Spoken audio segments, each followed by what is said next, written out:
Competency-based multiple-choice questions. Lost Spring. By Anais Jung. What is the central idea of Lost Spring? A. The beauty of childhood. B. The plight of poor children forced into labor. C. The importance of education for rich children. D. The environmental impact of glassmaking. Answer: B. The plight of poor children forced into labor. Why does Anais Jung title the chapter Lost Spring? A. It symbolizes lost childhood and lost opportunities. B. It represents the arrival of spring in poor areas. C. It refers to seasonal unemployment among workers. D. It suggests that the children will soon find success. Answer: A. It symbolizes lost childhood and lost opportunities. What does the bangle making industry in Firozabad represent? A. A thriving example of craftsmanship. B. A trap of generational poverty and child labor. C. A lucrative career for skilled workers. D. A sign of economic prosperity. Answer: B. A trap of generational poverty and child labor. What does Saheb's discarded tennis shoes symbolize? A. His love for sports. B. His desire for a better life. C. His acceptance of poverty. D. His connection with wealthy people. Answer: B. His desire for a better life. Why is Saheb's name ironic in the story? A. His name means Lord, but he is poor. B. He is treated with respect by society. C. He dreams of ruling the world. D. He belongs to a wealthy family. Answer: A. His name means Lord, but he is poor. Why do the ragpickers migrate to cities like Delhi? A. To escape the floods in their villages. B. To find better job opportunities. C. To enjoy city life. D. To become government officials. Answer: A. To escape the floods in their villages. What does the expression, perpetual state of poverty, indicate? A. The poor remain trapped in poverty for generations. B. People can escape poverty with hard work. C. Poverty is temporary. D. Poverty helps them value small joys.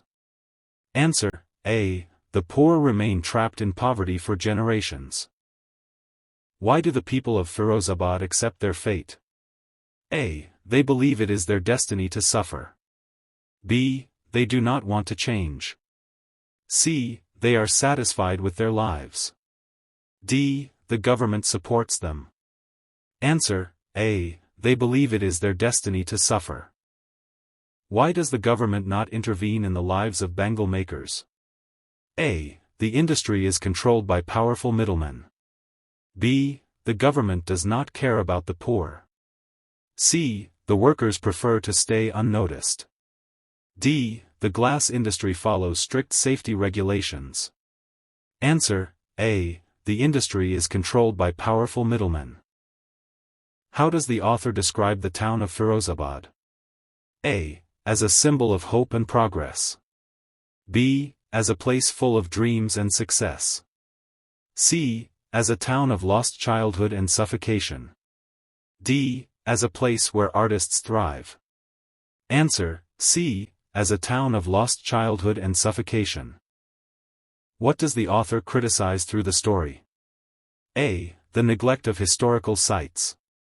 B. The rigid caste system in India. C. The exploitation of children in labor-intensive industries. D. The high cost of education. Answer: C. The exploitation of children in labor-intensive industries. How do the middlemen exploit bangle makers? A. By forcing them to work without payment. B. By giving them low wages and keeping them trapped in poverty. C. By educating them for free. D. By offering them government jobs. Answer: B. By giving them low wages and keeping them trapped in poverty. What does the author mean by Saheb is no longer his own master? A. he is now rich. B. He is working under someone else. C. He has started his own business. D. He has left the country. Answer: B. He is working under someone else. What does ragpicking symbolize in the story? A. Poverty and survival. B. A lucrative career. C. A step towards wealth. D. A sport for children. Answer: A. Poverty and survival. Why do the people in Firozabad not protest against their conditions? A. Fear of police and middlemen. B. Lack of education and awareness. C. Social conditioning and acceptance of fate. D. All of the above. Answer: D. All of the above. How does the story highlight the cycle of poverty? A. By showing how children are forced into the same jobs as their parents. B. By showing how children can become rich through ragpicking. C. By showing that education alone does not solve problems. D. By suggesting that all poor people remain poor. Answer: A. By showing how children are forced into the same jobs as their parents. Why does the author call garbage a gold mine for children? A. It gives them money and hope. B. It helps them find lost treasures. C. It improves their creativity. D. It teaches them survival skills. Answer: A. It gives them money and hope. Why don't the bangle makers organize themselves? A. They lack unity and education. B. They fear the government. C. They earn enough money. D. They have no leaders. Answer: A. They lack unity and education. What is the significance of muted eyes in the story?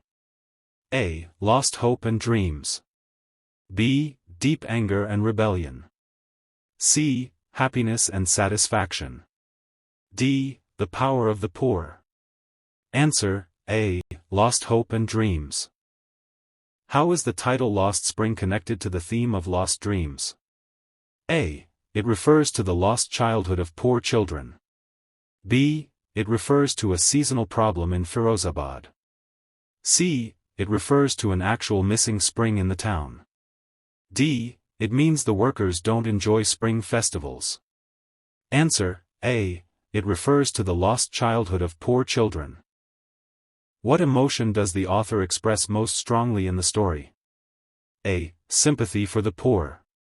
B. Indifference to their suffering. C. Admiration for the middlemen. D. Joy for the children's future. Answer: A. Sympathy for the poor. Why does the author mention the glass-blowing industry instead of simply discussing poverty? A. To show a specific example of child labor and oppression. B. To highlight the beauty of Firozabad's economy. C. To promote the glass industry. D. To prove that the poor are hardworking. Answer: A. To show a specific example of child labor and oppression. What is the ultimate solution to the problems discussed in Lost Spring? A. Government intervention and education. B. Hard work and sacrifice. C. More rag-picking opportunities. D. Ignoring the issue. Answer: A. Government intervention and education. What does the title Lost Spring symbolize? A. The joys of childhood lost to poverty. B. The arrival of the spring season. C. The happiness of underprivileged children. D. The growth of new opportunities. Answer: A. The joys of childhood lost to poverty. Why did Saheb and his family leave Dhaka? A. To escape political unrest. B. Due to extreme poverty and lack of resources. C. To start a business in India. D. To be with their relatives. Answer: B. Due to extreme poverty and lack of resources. Why is Saheb's name ironic? A. He is treated with great respect. B. His name means Lord, but he is a poor ragpicker. C. he belongs to a royal family. D. He behaves like a rich person. Answer, B. His name means Lord, but he is a poor ragpicker. What is the main occupation of the ragpickers in Simapuri? A. Farming. B. Construction work. C. Searching for valuable waste. D. Running small shops. Answer, C. Searching for valuable waste. What does garbage mean to the children of Simapuri? A. A burden on the environment. B. A means of survival and livelihood. C. A game to pass the time. D. A sign of their rich culture. Answer, B. A means of survival and livelihood. Why do the ragpickers live in Simapuri? A. It is a luxurious area. B. They get government benefits. C. They have no other place to go. D. They prefer living close to their relatives. Answer, C. They have no other place to go.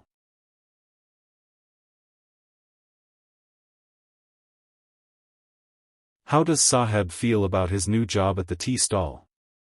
A. Happy and satisfied. B. Free and independent. C. Trapped and burdened. D. Excited for new opportunities. Answer, C. Trapped and burdened. What is the reason behind the misery of the bangle makers in Firozabad? A. Lack of raw materials. B. Corruption and child labor. C. Lack of market demand. D. Political instability. Answer, B. Corruption and child labor. What is the condition of the bangle makers' houses? A. Well-built and spacious. B. Small, dark, and unhygienic. C. Luxurious and comfortable. D. Surrounded by gardens and parks. Answer, B. Small, dark, and unhygienic. Why do the bangle makers not rebel against their condition? A. They are content with their work. B. They are afraid of the police. C. They are trapped in tradition and fear the authorities. D. They are not aware of their rights. Answer, C. They are trapped in tradition and fear the authorities. What does Mukesh dream of becoming? A. A bangle maker like his father. B. A mechanic. C. A doctor. D. A ragpicker. Answer, B. A mechanic. What does the author mean by lost spring? A. Lost opportunities for poor children. B. The disappearance of flowers in spring. C. Migration of birds in spring. D. The loss of rainwater during spring. Answer, A. Lost opportunities for poor children. What role does tradition play in the lives of bangle makers? A. It helps them earn a good income. B. It forces them into a cycle of poverty. C. It provides them with security. D. It makes them rich artisans. Answer, B. It forces them into a cycle of poverty. Why can't the bangle makers organize themselves? A. They are too busy working. B. They lack unity and courage. C. They earn well and are satisfied. D. They fear losing their business. Answer, B. They lack unity and courage. What is ironic about Mukesh's dream? A. He belongs to a family of bangle makers but wants to be a mechanic. B. He has already achieved his goal. C. He has no skills to become a mechanic. D. He is rich but wants to work in a garage. Answer, A. He belongs to a family of bangle makers but wants to be a mechanic. What does the author suggest about childhood in Lost Spring? A. It is a phase of joy and happiness. B. It is full of hardships and lost potential for poor children. C. It is a time to learn traditional skills. D. It is well protected by society. Answer, B. It is full of hardships and lost potential for poor children. What is the overall message of Lost Spring? A. The need for education and social reforms. B. The benefits of traditional occupations. C. The importance of accepting poverty. D. The joy of simple living. Answer: A. The need for education and social reforms. What is the significance of the phrase, perpetual state of poverty, in the chapter? A. It highlights that poverty never ends for certain sections of society. B. It refers to the temporary financial crisis of the bangle makers. C. It suggests that people in Firozabad are happy with their work. D. It indicates that government support helps them escape poverty. Answer: A. It highlights that poverty never ends for certain sections of society. Why does the author mention the children playing barefoot? A. To show that they enjoy their freedom. B. To highlight their poverty and helplessness. C. To criticize their parents for negligence. D. To suggest that they prefer being barefoot. Answer: B. To highlight their poverty and helplessness. What is the main reason for the suffering of bangle makers in Firozabad? A. Lack of raw materials. B. Exploitation by middlemen and corrupt officials. C. Disinterest in their work. D. Migration to other cities. Answer: B. Exploitation by middlemen and corrupt officials. How does the author describe Simapuri? A. A paradise for ragpickers. B. A place where dreams die. C. A modern settlement for migrants. D. A wealthy locality of Delhi. Answer: B. A place where dreams die. Why is Saheb unhappy after getting a job at the tea stall? A. He is earning less money than before. B. He has lost his independence and is now bound by rules. C. His employer does not treat him well. D. He misses his family in Dhaka. Answer: B. He has lost his independence and is now bound by rules. How does the cycle of poverty continue in Firozabad? A. Lack of modern education and awareness. B. High competition in the glass industry. C. Strict labor laws preventing children from working. D. Availability of alternative job opportunities. Answer: A. Lack of modern education and awareness. What kind of environment do the children of Simapuri live in? A. Neat and hygienic surroundings. B. Overcrowded and unhygienic slums. C. Spacious and comfortable houses. D. Richly decorated temporary shelters. Answer: B. Overcrowded and unhygienic slums. Thank you. Prepared by K. Rajendra Prasad.